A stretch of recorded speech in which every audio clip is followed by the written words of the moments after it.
What's happening? Andy here. I'm joined today by Mike McGuirk, biggest Mets fan in the print and copier industry. How are you today, Mike McGuirk?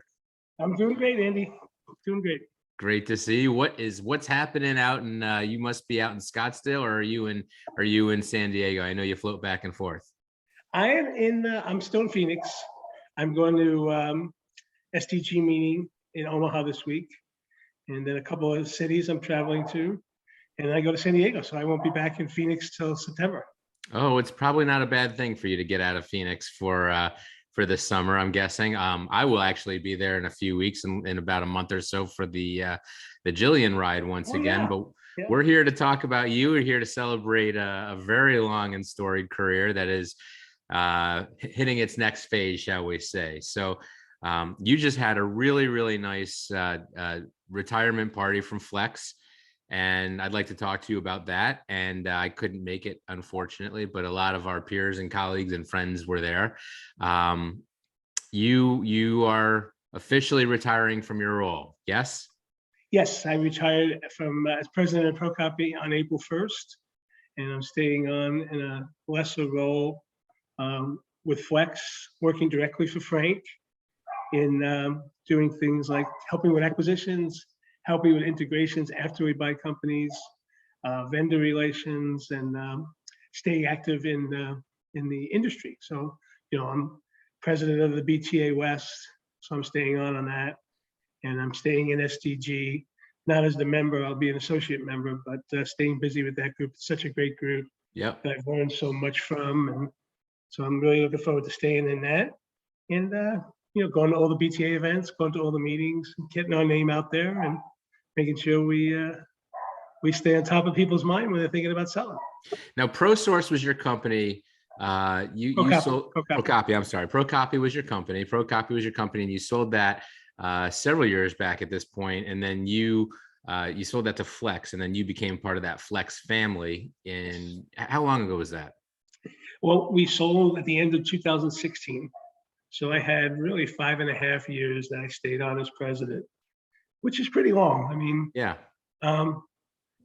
Right down the middle at Flex, there's some that have done that are still with the company, and there's others that left quickly. That's usually how it goes in acquisitions. But well, we usually see in acquisitions, when a dealer gets acquired, sometimes the principal will stay on for a little while just for continuity's sake, but a lot of times that person is really just there for a very short period, and then they're kind of either scooched off into another side office, or they're scooched out the door completely. You lasted almost 6 years.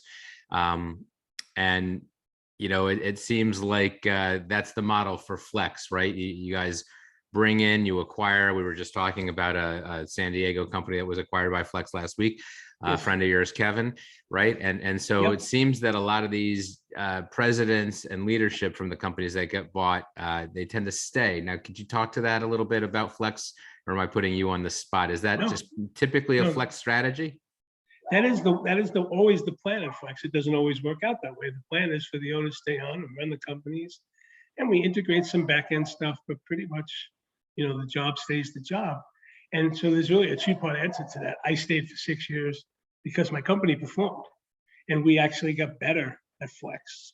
Our operating income went up 25% from when we sold to when I left. So we actually grew and got more profitable over the time, which is the way, if that happens, everybody stays because everybody's happy. What I think, I said this in an article a couple of months ago, my feeling is the people that leave are the ones that, when they sold the company, they didn't figure out that they don't have final say anymore. Because when you're an entrepreneur and you own a company, you have final say. You're God, right? You have the last say on everything. And when you join not only a group like Flex, but the other ones out there, you don't have final say anymore. Now, the difference at Flex, I will say this again, from the time we sold, I always had a voice. I had a seat at the table. My opinion got heard. But there were times when I said, let's do this. And Frank goes, no, we're doing that. And we did that. And you have to have the stomach for that when you sell, that you're not always going to have the final say. And to me, the ones I see that go sideways are the other guys that say, what do you mean no? People don't tell me no. And I think that's when it goes sideways. So, and I tell people all the time, even when I'm talking to them about acquisitions, if you don't have that button that you're not going to have final say on every decision, don't sell your company, because it's probably going to not end well. So I think that's the big difference. And you did sell it, and you sold it to Flex, which is, on any given day, one of the top 3, top 5 biggest dealers in our market, possibly the world, I guess. I think that our dealers, our top 3 or 4 dealers, are probably some of the biggest independent dealers that are still out there in the world. Let's back up a little bit and talk about the early years. How did Mike McGuirk get into this amazing industry? I know I got into this industry because I didn't study hard enough to be a doctor, although I did go to school for about 6 or 7 years to get my undergrad degree. Sorry to my parents for that. But how did you get started in this? It was your first question in the interview. What kind of car do you drive? Do you drive a station wagon? Right? That's what they asked me. Right. You had to have a station wagon or a pickup truck. Yep. More important than a college degree. Right? No, I actually started. I went to Arizona State. I graduated in 1982, and I moved back home to New York City. I grew up in Brooklyn, and I got a job selling companies. One of my best friends' older brother, who worked for AB Dick and was making a lot of money, told me it was a great industry. So I tried it, and I did pretty well in New York. I had the World Trade Center Plaza as my territory, which I had. It was about 9 blocks in Manhattan, but everything I did was in the towers. I mean, what a lot of people don't realize is the towers were 110 stories and averaged like 30 businesses per story. So 30 times 110 times 2. There's a lot of business just in those 2 buildings. It's a big territory in one building, 2 buildings. So I did pretty well there. But then I got the itch. New York didn't feel like home anymore. So I wanted to come back to Arizona. I had a lot of friends here. Saw a different side of the world that I really liked. So in November that year, I wanted to move back here and came for homecoming. And I think about it. I interviewed with you. The machines I lost to the most at that time was Sharp. So I wanted to interview with Sharp dealers because at the time they were really the dominant player in the market. And the biggest one in town was a company called ProCopy. And I interviewed there. And the owner was Gary Clancy, who became my first great mentor. And I tell people all the time, I learned more about right from wrong from Gary Clancy than I did from anybody, including my parents. He was just such a good guy and always did the right thing, stood by me at my worst moments. And just, I tried to emulate him the next 40 years. But the funny part of that is they had a VP of sales they just hired. And I interviewed the sales manager. Him and I clicked, got along great. And then this guy had the final say. He was pretty new to the company. So he's like, I don't know, you look a little, you were here, then you moved there, now you want to come back. You don't seem very stable. I'm like, and I don't know where I pulled this out of my butt, Andy, but I was like 22 years old. And I'm like, you know what? I'm going to move back here and I'm going to do this job. And that's either going to be with you or against you. And you don't want me to be against you. And he's like, hold on a second, leaves, talks to the sales manager. He's like, when can you start? So I'm like, man, I kind of faked my way into that job. Fake it till you make it, baby. That's an awesome line. That's a great line to use. That's very bold, very bold. So you got your first spot in Arizona, and you were selling Sharps. Selling Sharps, yeah. And it clicked for me after I changed territories and I moved to a much more center of the city, from a rural part of the city. And then it just clicked. And, I was the top sales guy in my branch. But I'll tell you, one of the turning points for me was there was an opening, a management opening that I really wanted, and I didn't get it. And I went to Mr. Clancy and said, this should have been mine. Why didn't I get it? He goes, you want me to tell you the truth? I'm like, yeah. He goes, you know what? We'll take you serious when you take yourself serious. I'm like, what does that mean? He goes, I know when you've been out till 2 in the morning on a work day, when you come in here and you look like you're out all night. I can't put your career in other people's hands until you take yourself serious. And you know what? Again, sometimes you make these decisions, you don't know where it came from. But I took that as an inspiration, not a I'm so Time to mad at shape you. up. Time to be Yeah, a I was leader. like, hey, you know what? If you want the big league job, you got to act big league. And I did. I made a lot of changes in my life and saved my partying for the weekend. And, and then the next job I did get. Next manager job I did get in 1987. So, and that started it. I had, I think back to that first sales team I had, it might be what I'm most proud of. It was only 6 guys, but 5.5 years later, I had the same 6 guys. I mean, They Wow. stayed, the whole team stayed. Everybody was making money. Everybody was having fun. We were successful, and zero turnover in this industry is unheard of. So It that's is when I unheard kind of of. knew I was going to be okay at it. And then in '93, Unicopy sold to Danka, which was a complete opposite culture, complete opposite way of doing business. But I got to tell you, I learned a lot under Dan Doyle. Still one of the best people They sure are. person I've ever met. I mean, we went to the annual meeting 5 days after we were acquired, and I remember people coming on stage, like 600 people at this meeting, and Dan looked all of them in the eye and shook their hand and made them feel like the most important person. And I'm like, wow, this guy's got something, man. It's the way you treat people matters. And he was a great mentor of mine as well. He's a special guy too. I ran into him at Mike's ECS. I hadn't seen him in 20 years. So he was like probably 78 at the time. And I went up to his table and said, hey, Mr. Doyle, I don't know if you remember me. And he said, Mike McGuirk, I'm in Phoenix. And then the most impressive thing, I have 2 autistic sons who just turned 30. And he's like, so how are your sons doing? I'm like, wow, man, that guy He remembers everything. He has 6,000 employees and he remembered my sons. That was really cool. So I had a great run there. I stayed 10 years at Danka, but then it was time to go after Dan left. The company was struggling. And Global had just bought a little Gestetner dealer in town here, like a $7 or $8 million dealership. And Tom Metzler was head of West Coast operations, another great mentor of mine.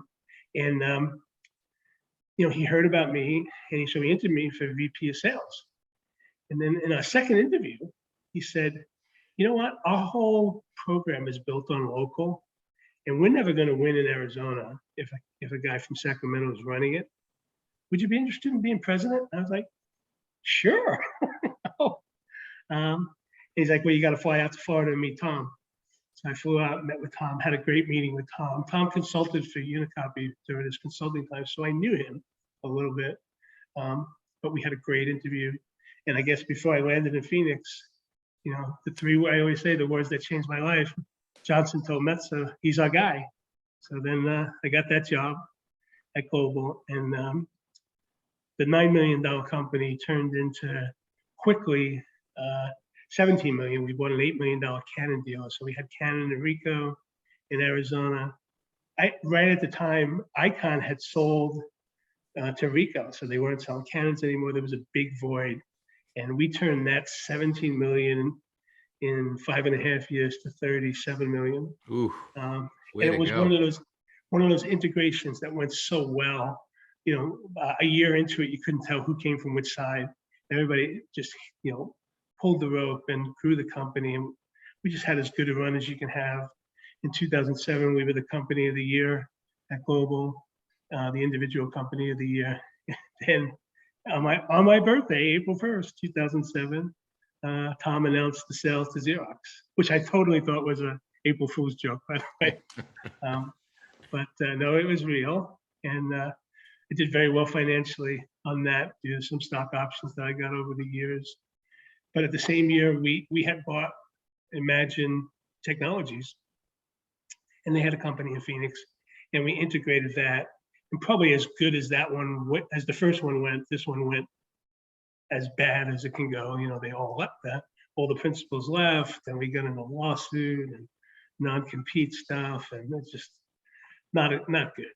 And I lasted 2 years at Xerox, and I think I was getting a little frustrated with them, and they were getting frustrated with me. So in 2009, they were looking to downsize a bunch of presidents, and I took it. I took the downsizing and left, and got treated again very fairly, compensated very well. I felt like a farmer being paid not to grow crops for a year.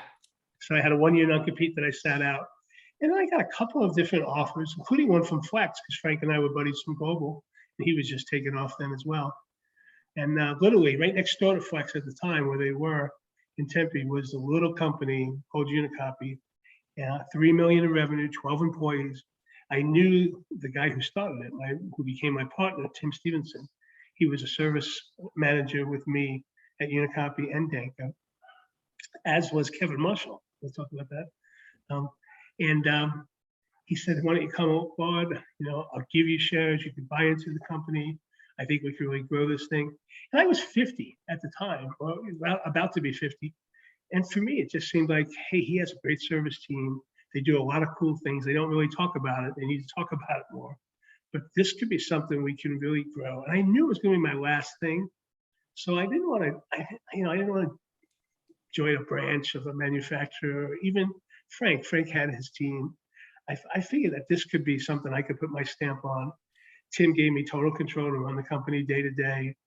And then a lot of the guys from Global started coming with me, not just sales guys, but the best service manager, the best IT guy, the best delivery guy. Isn't that funny how the best of the best from Xerox is now all working somewhere else selling against them? Isn't that unreal? I mean, they had all the talent in the world in that Xerox Global group, which is now XBS, and all of them are gone, and all of them are now working at places like Flex, working doing things like you're doing, and we could name a huge list of these guys. They're running the biggest dealers in the country, and they all got picked off because Xerox let them go, and it's just it's kind of amazing, really. It was so fun. It's so funny about that, Andy, because when we sold to Flex, Mike Petrante, who I knew from Shop and from Kyocera, he said to me, "Why didn't you call us?" I'm like, "Mike, you had me. You had me on the reel. You threw me back in the ocean. Why would you want me again?" They have thrown more companies back into the ocean. I mean, I could just name about 10 of them, and half of the top 10 dealers out there are all run by ex global people, right? And none of those people should have been working against them. They should have all been building that into the empire that it was, continuing, and it just anyway, here we are. And a lot of more opportunities coming up for everybody with Xerox, apparently. So now you had a big party this past weekend. You had a big going away. People came from all over. I think Frank came in from New Jersey, and Goldberg came in from Chicago. You had everybody was in from all over. A great party, and it was all to honor your retirement, which really isn't a retirement, right? You're taking on a new role. So I am. I'm staying on a Flex, working directly with Frank in a much more reduced role. And the fact that I can do it from anywhere in the country was kind of the big selling point for me, because I'm gonna be in San Diego for the summer. No, it's and I'm gonna be helping, like I said, with integrations and acquisitions, vendor relations. I'm staying on at STG, and I'm on the board of BTA, so I'll be staying active in that in the industry, keeping our name out there and being kind of that kind of liaison. But it's the day-to-day part that I'm retiring from. After I have 40 years, and I think that's I told when I joined ProCopy, I told Tim we have to go to X if we're going to sell it, because that's what my shares would be worth, and we got to do it by April 22, because I think after 40 years I'm going. I said that in 2009. Wow! So, and you did it. You did it. Yeah. With the pandemic and all, you still kept to that line. So that's awesome.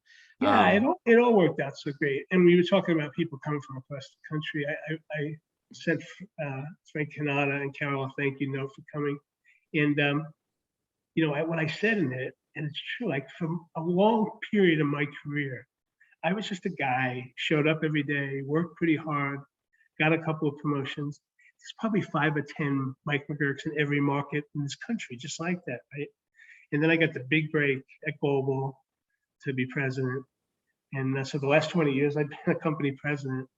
But, but the thought, if you would have told 1985 or 87 or 88, Mike, that the legendary names in this industry, Stromalier and Kanata and Ed McLaughlin, would fly out for my retirement party, it didn't seem possible. That would be like, that's never going to happen. So, I reflected on that the next day saying, wow, it's really something. Well, I can tell you personally, just from the probably 20 plus years I've known you, you are a very special person in this industry. You are beloved by people of all brands from all backgrounds. Never heard a bad word out of your mouth or about you. You've just always got a smile on your face, and you're one of the first people to give me a hug when I see you every time. It's been great just watching you thrive, and I'm excited to watch you in this next phase of your career, where maybe it's a few more Mets games, a little less day to day, but I'm glad to hear that I'll be seeing you at SDG meetings, at BTA meetings, and a lot of the other ones. So that's just awesome. I'm glad Thanks, Andy. we could celebrate this day. And any last shout outs you want to give to anybody before we wrap up? Oh, just, I mentioned Doyle and Clancy, but, Tom Johnson at Global. Yeah. Tom Johnson's the best of the best. And Todd was at the party, and it just meant so much. And, and Tim was a great, and Frank is awesome to work with, so much fun. And so he's a guy that people take the hill for, and it's exciting to work for him. And I'm glad I'm still working directly for him. And it's going to be a great next chapter. And hopefully we'll do great things, flex, and really wrap it up in a great bow. Well, selfishly, I'm just glad that sometimes people say they retire and then I never see them again. So I'm really happy that, you'll still be here. You'll still be at the events. From where I sit, it won't be a whole lot changed in seeing you, but it sounds like you're about to have even more fun than you've been having the last 40 years. Congratulations on just an incredible career. Again, sorry I could not be at that big party this last weekend, but it sounds like it was an amazing event. And I will see you, I think, probably at BTA in Chicago in a few weeks. Absolutely. Awesome. I'll be there. This is great. Thank you, Mike, and have a great retirement, or it's not really retirement, but best wishes on the next phase, and I will see you in a couple weeks. Thanks, buddy. Take care. See you. Bye. That was great. That went well. Yeah, thanks. When you said